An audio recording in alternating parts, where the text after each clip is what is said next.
धनिया वर्षा को नानी के कड़क स्वभाव के बारे में बताती है। ये बात सुनकर वर्षा थोड़ी सी घबरा जाती है। धनिया कहती है कि वर्षा भाभी, आप पहली बार नानी से मिलने जा रही हो। तो अक्षरा कहती है कि इसमें डरने की कोई बात नहीं है।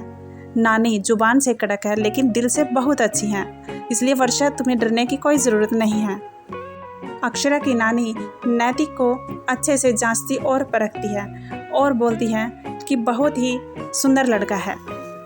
फिर वो नैतिक को चलने की कहती है कि तुम मुझे 1-2 कदम चल कर दिखाओ। पहले नैतिक को समझ नहीं आता है कि वो क्या करे या क्या ना करे। फिर वो अपनी माँ की तरफ देखता है तो उसकी माँ मुस्कुरा देती है और नैतिक 1-2 कदम चलता है तो नानी कहती है कि लड़का तो बहुत सुंदर है और इंटेलिजेंट भी लगता है। और जब नैतिक के घर में जो मेहमान आ रहे होते हैं वो कहते हैं कि नैतिक के लिए जो लड़की देखी है वो कैसी है और दहेज कितना लाएगी और शादी किस ठाट बाट से होती है।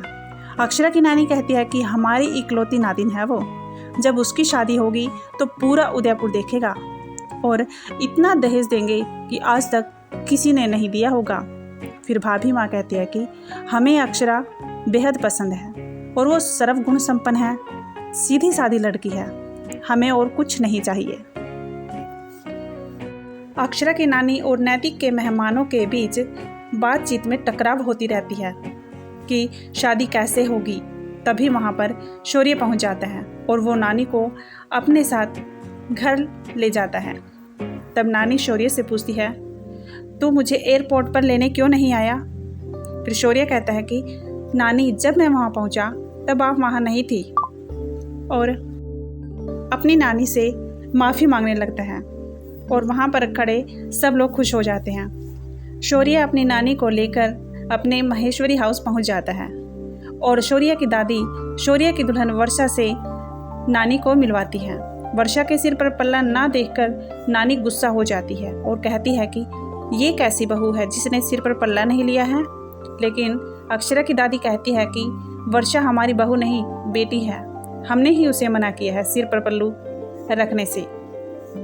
घर वाले इस बात का ध्यान रखते हैं कि न जाने नानी किस बात पर किसी को भी डांट दे, और वर्षा भी डरी डरी सी नानी के पैर छूती है और उनसे आशीर्वाद लेती है। अक्षरा की दादी अक्षरा की नानी को कहती है कि वर्षा सुंदर होने के साथ साथ सुशील भी है और हमारे परिवार को बहुत अच्छे से खुश भी रखती है।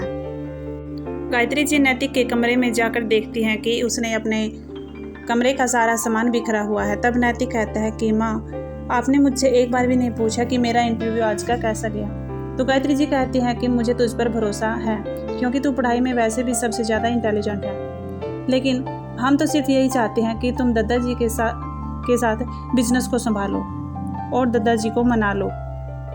फिर नानी राजश्री से कहती है कि तूने अक्षरा को देने के लिए जो जो सामान लिया है वो मुझे दिखा दे। इतने में वर्षा नानी के लिए मिठाई रूपानी लेकर आती है, लेकिन नानी मना कर देती है कि मैं बेटी के घर का कुछ नहीं खाऊंगी। सब लोग रिक्वेस्ट करते हैं लेकिन नानी मना कर देती है। तब नानी विशंबर जी को कुछ रुपए देती है, कहती है कि मैं बेटी के घर का कुछ नहीं खाऊं पीऊँगी, अगर तुम ये पैसे लेते हो तो मैं कुछ ले लेती हूँ। तभी नानी पानी ले लेती है क्योंकि विशंबर जी वो रुपए रख लेते हैं।